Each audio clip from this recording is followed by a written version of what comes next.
Friend, welcome in Pharmapedia classes. हम pharmacology का lecture number 9 पढ़ रहे थे जिसका नाम था एंटी फंगल। उसका हमने पार्ट फर्स्ट कंप्लीट कर लिया था। आज हम पार्ट 2 पढ़ेंगे। पार्ट फर्स्ट के अंदर सबसे पहले हमने थोड़ा बहुत फंगस के बारे में जाना था।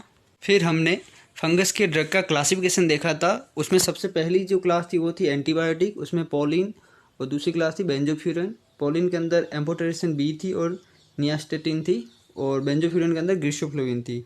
सेकंड जो क्लास थी वो थी एंटीमेटाबोलाइट, जिसके अंदर 5-फ्लोरोसाइटोसिन ड्रग आती है।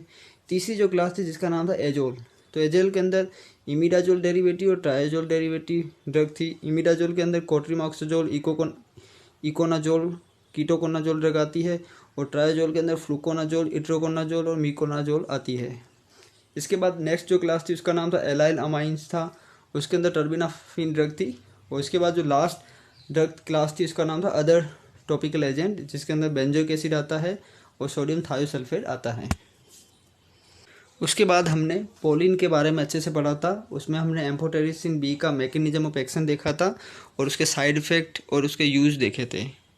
एम्फोटेरिसिन बी का साइड इफ़ेक्ट नेफ्रोटॉक्सिसिटी था, ये बहुत इंपॉर्टेंट है। उसके बाद इसके कुछ यूज़ थे। आज हम बेंजोफ्यूरन डेरिवेटिव के बारे में पढ़ेंगे। तो इसके अंदर जो पहली ड्रग है उसका नाम है ग्रीशोफ्लोविन। ग्रीशोफ्लोविन हमें एक फंगस से मिलती है, उस फंगस का नाम है पेनिसिलम ग्रीशोफ्लुअम। तो फंगस का नाम आपको याद रखना है, नाम से ही है तो वैसे ज़्यादा प्रॉब्लम नहीं आएगी। ग्रीशोफ्लोविन फंगी स्टेटिक होती है और इसको हम ओरली देते हैं। तो आपको पता है, जब मैंने एम्फोटेरिसिन बी के बारे में बताया था तब मैंने बोला एम्फोटेरिसिन बी को हम आईवी रूट देते हैं क्योंकि वो ओरली एब्जॉर्ब नहीं होती है और वो फंगोसाइडल लेती है, और ये फंगोस्टेटिक है और इसको ओरली देते हैं, मतलब जस्ट उसके अपोजिट है ये। एब्जॉर्प्शन अगर हमें इस ड्रग का इंक्रीज़ करना है तो हमें इसको फैटी डाइट के साथ लेना पड़ता है, तब इसका एब्जॉर्प्शन बढ़ जाता है। इसके बाद ये ग्रीशोफ्लोविन केरेटोनोफिलिक होती है। इसका मतलब ये हुआ कि जब इसको हम लॉन्ग टाइम लेंगे तो ये अपने नेल्स के अंदर डिपॉजिट हो जाएगी ये ड्रग। अब हम ग्रीशोफ्लोविन का मैकेनिज्म ऑफ एक्शन देखेंगे।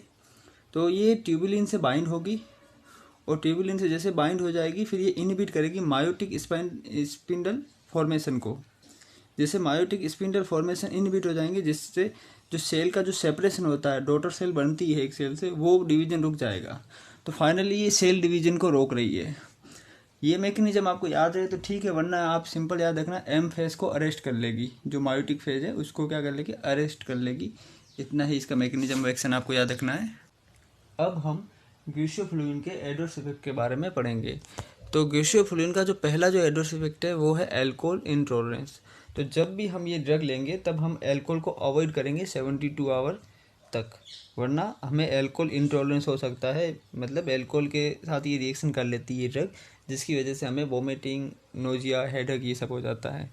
एक और ड्रग थी वो भी अल्कोहल इंटॉलरेंस करती है, तो उस ड्रग का नाम है मेट्रोनिडाजोल, एंटी अमोबिक के अंदर आती है। आपको कमेंट करके मेट्रोनिडाजोल का मैकेनिज्म ऑफ एक्शन बताना है। इसके बाद जो सेकंड साइड इफेक्ट है वो है पेरिफेरल न्यूराइटिस, तो ये भी आपको याद रखना है। एक और ड्रग थी जो मैंने आपको एंटी टीबी में बताई थी, उसका साइड इफेक्ट था पेरिफेरल न्यूरोपैथी, तो उस ड्रग का नाम है आइसोनियाजाइड। तो ऐसे आपको कंपैरिजन करके याद रखना पड़ेगा। तीसरा साइड इफेक्ट है हेडेक, जो इतना इंपॉर्टेंट नहीं है।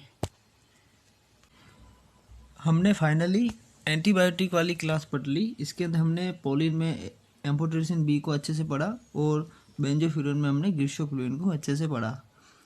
अब सेकंड जो क्लास है वो है एंटी मेटाबोलाइट। तो इसके अंदर जो ड्रग आती है वो है 5-फ्लोरोसाइटोसिन। तो एक्चुअली मैं इसकी स्लाइड बनाना भूल गया हूँ, बट मैं आपको ऊपर से ही बता देता हूँ। ये जो 5-फ्लोरोसाइटोसिन है, तो इस ड्रग का जो स्ट्रक्चर रहता है उसके अंदर पायरिमिडीन रिंग रहती है। तो ये इसका मैकेनिज्म एक्शन क्या रहता है कि जो अपने डीएनए बेस पेयर होते हैं पायरिमिडीन वाले, उस बेस पेयर के सिंथेसिस को ये इनहिबिट करेगी। तो फाइनली हम इसका मैकेनिज्म बोल सकते हैं कि ये डीएनए सिंथेसिस को इनहिबिट करेगी, किसके, फंगस के। इसके बाद इसका एक ही साइड इफेक्ट है वो है बोन मैरो सप्रेशन। तो इस क्लास में इतना ही पूछा जाता है, इससे ज़्यादा नहीं पूछा जाता है।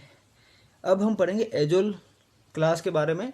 तो एजोल में इमिडाजोल डेरिवेटिव और ट्राइजोल डेरिवेटिव। इमिडाजोल, पहले तो आपको कौन सी इमिडाजोल डेरिवेटिव है और कौन सी ट्राइजोल डेरिवेटिव वही आपको याद रखना है। तो कोट्रिमॉक्साजोल, इकोनाजोल, कीटोकोनाजोल, फ्लूकोनाजोल, इट्रोकोनाजोल, मिकोनाजोल, ये ड्रग का नाम आपको याद रहना चाहिए कौन सी किस क्लास के अंदर है।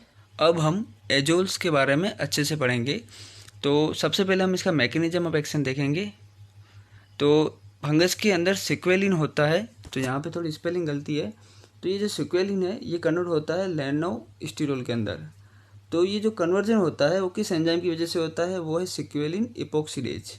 इसके बाद ये जो लेनोस्टिरोल है ये कन्वर्ट होता है इर्गोस्टिरोल में। तो ये जो इर्गोस्टिरोल में कन्वर्ट होता है इसमें जो एंजाइम यूज होता है वो है 14 अल्फा डी मिथाइलेज। फिर ये इर्गोस्टिरोल सेल वॉल बनाता है। तो आपको इसका मैकेनिज्म सिंपल है, क्या है कि ये जो 14 अल्फा डी मिथाइलेज है इसको ये ड्रग इनहिबिट कर लेगी। जैसे ये एंजाइम इनहिबिट हो जाएगा तो ये इर्गोस्टिरोल नहीं बनेगा। जब इर्गोस्टिरोल नहीं बनेगा तो सेल वॉल सिंथेसिस भी नहीं होगी। तो अगर इसका मैकेनिज्म एक्शन पूछे एजोल्स का तो सिंपल है, 14 अल्फा डी मिथाइलेज को इनहिबिट करती है, जिससे क्या होगा, लेनोस्टिरोल से इर्गोस्टिरोल नहीं बनेगा और फिर फाइनली सेल वॉल नहीं बनेगी। तो इतना ही आपको मैकेनिज्म याद रखना है। अब हम कीटोकोनाजोल के बारे में अच्छे से पढ़ेंगे।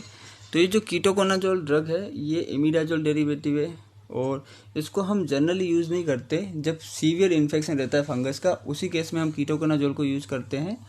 और या फिर कोई अदर ड्रग ऑफ चॉइस नहीं है तो उस केस में हम कीटोकोनाजोल को यूज़ करते हैं। कीटोकोनाजोल क्या करता है, ये लीवर का जो एंजाइम होता है उनको भी ये इनहिबिट करता है। तो मतलब ये एंजाइम इनहिबिटरी नेचर का होता है ये ड्रग। तो कोई ऐसी ड्रग जिनका थेरापेटिक विंडो कम रहता है, जैसे कि फिनोटोइन है, थियोफाइलिन है और भी बहुत सारे ड्रग है, उनके साथ अगर हमने कीटोकोनाजोल को प्रिस्क्राइब कर ली तो उन ड्रग का मेटाबॉलिज्म रुक जाएगा और उन ड्रग की टॉक्सिसिटी बढ़ जाएगी। जैसे एक अच्छा एग्जांपल है सीसाप्राइड ड्रग। तो सीसाप्राइड ड्रग का साइड इफेक्ट रहता है कार्डियोटॉक्सिसिटी। अगर उस ड्रग को हमने कीटोकोनाजोल के साथ ले लिया तो कीटोकोनाजोल ने क्या किया, लीवर के एंजाइम को इनहिबिट किया, जिससे सीसाप्राइड का मेटाबॉलिज्म नहीं हुआ। उससे क्या हुआ कि उसने और ज़्यादा कार्डियोटॉक्सिसिटी कर ली। तो याद रखना कि थेराप्यूटिक विंडो जिस ड्रग का नैरो रहता है उनके साथ कीटोकोनाजोल को प्रिस्क्राइब नहीं करते हैं। इसके बाद ये जो H2 ब्लॉकर है और ये एंटा एसिड है, इनके साथ इस ड्रग को नहीं लेते क्योंकि इस ड्रग का एब्जॉर्प्शन ये दोनों डिक्रीज कर लेगी। तो ये जनरल है, आपको याद रखना है। अब इसका साइड इफेक्ट है गायनेकोमेस्टिया ओलिगोजूस्पर्मिया और एपेटाइट लॉस। तो ये जो गायनेकोमेस्टिया ओलिगोजूस्पर्मिया है ये दोनों साइड इफेक्ट एक और ड्रग के भी है जो अल्सर के अंदर आती है। तो उस ड्रग का नाम है सिमेटिडिन, वो H2 ब्लॉकर ड्रग है। तो आपको इस तरह से लिंक करके याद रखना है कि ये साइड इफेक्ट और किस ड्रग का है। तो आपको ये सारे साइड इफेक्ट अच्छे से याद हो जाएंगे, मैकेनिज्म एक्शन भी अच्छे से याद हो जाएंगे। अभी सेकंड जो ड्रग है वो है फ्लूकोनाजोल। तो ये ट्रायाजोल डेरिवेटिव है।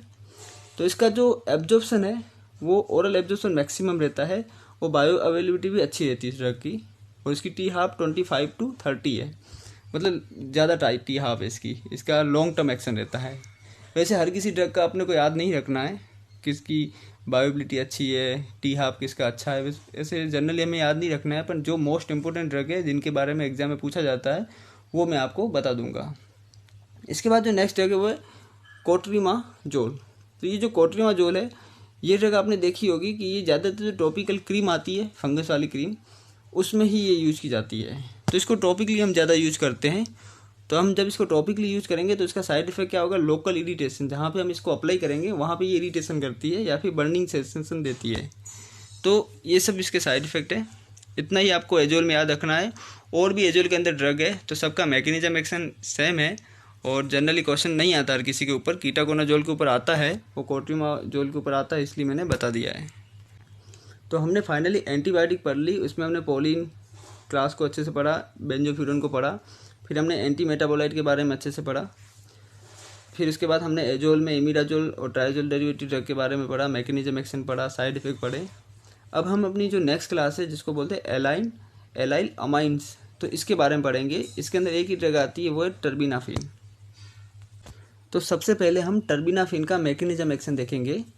तो जब मैंने आपको एजोल पढ़ाया था तब मैंने एजोल में बताया था सेल वॉल सिंथेसिस कैसे होती है फंगस के अंदर। तो सबसे पहले सिक्विलिन रहता है, फिर वो लेनोस्टिरोल कन्वर्ट होता है, फिर वो इर्गोस्टिरोल बनाता है, फिर वो सेल वॉल बनाता है। तो ये सिक्विलिन से लेनोस्टिरोल बनता है तो उसमें जो एंजाइम यूज होता है वो है सिक्विलिन एपोक्सीडेज।